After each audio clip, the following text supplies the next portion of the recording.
Hi കൂട്ടുകാരെ, നമസ്കാരം. ഇന്ന് ഞാൻ ഉണ്ടാക്കാൻ പോകുന്നത് നല്ല ചുവന്ന ചീരത്തോരനാണ്.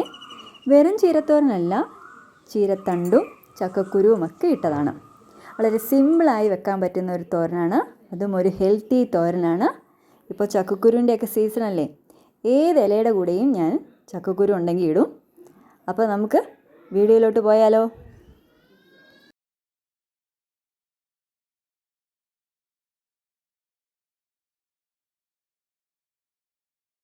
എനിക്ക് കുറച്ച് നാടൻ ചീര കിട്ടിയിട്ടുണ്ട്.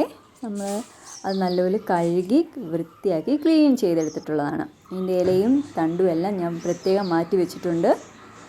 ആദ്യം നമുക്ക് ഈ ചക്കക്കുരു എല്ലാം ക്ലീൻ ചെയ്തെടുക്കണം. അതുപോലെ ചക്കക്കുരു ക്ലീൻ ചെയ്തെടുത്തിട്ട് ചീരത്തണ്ടും ചക്കക്കുരുവും കൂടെയാണിട്ട് ഞാൻ വെക്കുന്നത്. ചക്കക്കുരു ഞാനിതാ കണ്ട ഒരു ഇടികല്ലിലിട്ട് നല്ലപോലെ ചതച്ചാണ് എടുക്കുന്നത്. ചക്കക്കുരു ഞാൻ അരിഞ്ഞല്ല എടുക്കുന്നത് കേട്ടോ, ചതച്ചാണ് എടുക്കുന്നത്. കണ്ട, ഇതേപോലെ ചക്കക്കുരു ചതച്ചെടുത്ത് വെക്കും. ചക്കക്കുരു ചതച്ചതിന് ശേഷം ചീരത്തണ്ടും ഇതുപോലെ അരിഞ്ഞെടുക്കും, ചെറുതായിട്ട് അരിഞ്ഞെടുക്കും. അതുപോലെ മൂത്ത തണ്ടൊക്കെ ആണെങ്കിൽ അതിൻ്റെ നടുവേ ഇങ്ങനെ മുറിച്ചെടുക്കുന്നുണ്ട് കേട്ടോ. കണ്ട, നടുവേ ഇതുപോലെ മുറിച്ചെടുത്തിട്ടുണ്ട്.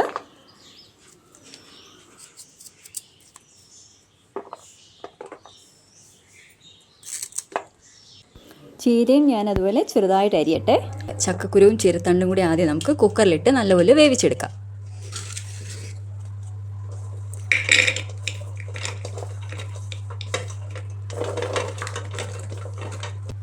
ഒരു അര സ്പൂൺ ഉപ്പ് ഇട്ട് കൊടുത്തിട്ടുണ്ട്. അര സ്പൂൺ ഉപ്പ്, ഒരു അര ഗ്ലാസ് വെള്ളവും ചേർത്ത് നമുക്ക് നല്ലതായിട്ട് വേവിച്ചെടുക്കാം. ഒരു 2 വിസിൽ കേൾക്കുമ്പോൾ നമുക്കങ്ങ് ഓഫാക്കാവേ. വിസിൽ, ചക്കക്കുരുവും ചീരത്തണ്ടും 2 വിസിൽ കേട്ടപ്പോഴത്തേക്ക് ഞാൻ ഓഫ് ചെയ്ത് വെച്ചിട്ടുണ്ട്. ഇനി നമുക്ക് ചീര വേവിക്കാം. ആദ്യം ചീനച്ചട്ടി ചൂടാക്കുക. ചീനച്ചട്ടി ഒന്ന് ചൂടായി വരുമ്പോഴത്തേക്ക് നമുക്ക് എണ്ണ ഒഴിച്ചു കൊടുക്കാവേ. എണ്ണ നന്നായി ചൂടായിട്ടുണ്ട്. ഈ സമയത്ത് നമുക്ക് കടുക് ഇട്ട് കൊടുക്കാം.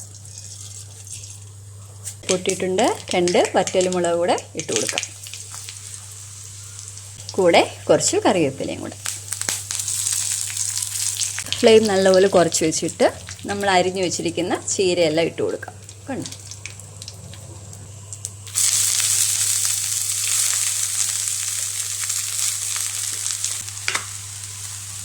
ആവശ്യത്തിന് ഉപ്പുകൂടി ഇട്ട് കൊടുക്കണേ. നമ്മുടെ ചക്കക്കുരുവിനും ചീരത്തണ്ടിനും ഉപ്പിട്ട് കൊടുത്തിട്ടുണ്ട്. അതുപോലെ ചീരയ്ക്കും അതിനനുസരിച്ചുള്ള ഉപ്പിട്ട് കൊടുത്താൽ മതി. നല്ലപോലെ ഇളക്കി കൊടുക്കാം. നല്ലപോലെ ഇളക്കി കൊടുത്തതിന് ശേഷം ഇതൊന്ന് വേവാൻ വേണ്ടി മൂടി വെച്ച് വേവിക്കാം. ചീരയ്ക്ക് ചതച്ചിടായ തേങ്ങയും വെളുത്തുള്ളിയും പച്ചമുളകും കൂടെ നമുക്ക് ചതച്ച് ചേർക്കാം. അതിന് വേണ്ടി ജാറിലോട്ട്, മിക്സിയുടെ ജാറിലോട്ട് ഇതെല്ലാം കൂടെ ചേർത്ത് കൊടുക്കാം. ഞാൻ മഞ്ഞൾപ്പൊടി ഇടത്തില്ലേ. ചീര വെന്ത് കാണും, നമുക്കൊന്ന് തുറന്ന് നോക്കാവേ.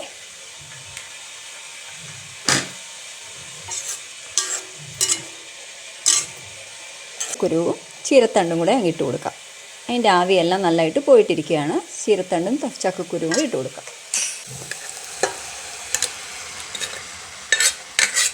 നല്ലപോലെ ഇളക്കി യോജിപ്പിക്കാവേ. കൂടെ തന്നെ നമ്മൾ ചതച്ച് വെച്ചേക്കുന്ന തേങ്ങാപ്പീരയൊക്കെ ഇട്ട് കൊടുക്കാം.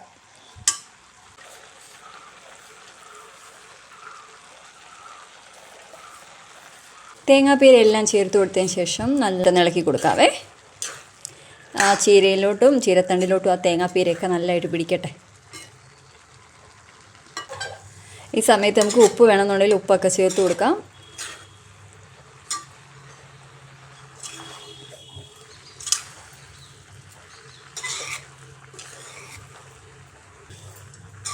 ഇങ്ങനെ നമ്മുടെ ചീരത്തോരൻ റെഡി ആയിട്ടുണ്ട്. ഇനി ഈ അരപ്പൊക്കെ ഇട്ടതിന് ശേഷം ഇല്ലയോ, ഒന്നുകൂടെ ഒന്ന് ഒരു 2-3 സെക്കൻഡ് കൂടെ ഒന്ന് മൂടി വെച്ചേക്കാം കേട്ടോ. അരപ്പിട്ട് ഇളക്കിയതിന് ശേഷം നമുക്ക് ഒരു 2-3 സെക്കൻഡ് കൂടെ മൂടി വെച്ച് വേവിക്കാം.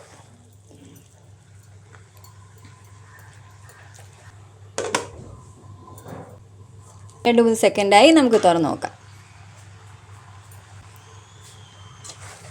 കണ്ട, നല്ല അടിപൊളി ചീരത്തോരനാണ്. എല്ലാവരും ഉണ്ടാക്കി നോക്കണം. വളരെ ഹെൽത്തിയാണ് കേട്ടോ. ചക്കക്കുരുവും ചീരയും കൂടെ ഉള്ള ഈ തോരൻ വളരെ ഹെൽത്തിയാണ് കണ്ടോ. ചക്കക്കുരു ചതച്ചിട്ട് ചേർക്കുമ്പോൾ ഒന്നുകൂടെ ചക്കക്കുരു പെട്ടെന്ന് വേകുകയും ചെയ്യും. സ്വാദുമാണ് അങ്ങനെ ചെയ്ത് കഴിഞ്ഞാൽ. അങ്ങനെ നമ്മുടെ ചക്കക്കുരു ചീരത്തോരൻ റെഡി ആയിട്ടുണ്ട് കണ്ടോ. അടിപൊളി ചീരത്തോരനാണ്. ചക്കക്കുരുവും ചീരയും കൂടെ നല്ല ടേസ്റ്റിയാണ്, ഹെൽത്തിയാണ്. എല്ലാവരും ഉണ്ടാക്കി നോക്കണം. അഭിപ്രായമൊക്കെ കമൻറ്റിൽ പറയണം. അപ്പോൾ നമുക്ക് വീണ്ടും പുതിയൊരു റെസിപ്പിയുമായി നാളെ വീണ്ടും കാണാം. Okay, bye, thank U.